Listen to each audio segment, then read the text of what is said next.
Buongiorno da Leandro Maggi, Rovigo in diretta, siamo a Rosolina Mare, Bagno Perla, per il Delta Beach Marathon, il festival di beach volley nato dalla collaborazione tra No Way Rovigo, Bagno Perla, il comune di Rosolina Mare e ACS. Un weekend di sport e intrattenimento con atleti provenienti da ogni parte d'Italia.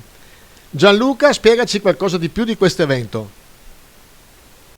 Allora, grazie intanto, un saluto a tutti, siamo qui al Bagno Perla a Rosolina, da venerdì c'è il Delta Beach Marathon, un evento che ormai si ripete da qualche anno, siamo ovviamente contenti di essere qui a Rosolina e abbiamo aperto le porte finalmente dopo questo periodo diciamo un po' incerto sotto tanti punti di vista, c'è tanto divertimento, c'è tanto coinvolgimento, abbiamo più di 500 iscritti, abbiamo il più 10% di iscritti rispetto allo scorso anno e soprattutto abbiamo anche delle coppie dall'estero che ci sono venuti a trovare, quindi siamo molto orgogliosi, abbiamo tanti tornei per tutte le categorie, quindi sia da chi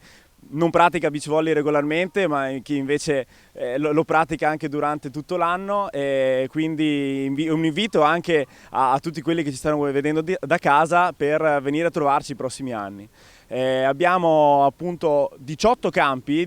su cui stiamo svolgendo tutte le partite di questo bellissimo torneo. Ieri ci sono stati anche i tornei più professionali con dei montepremi in palio e dei punti importanti anche del circuito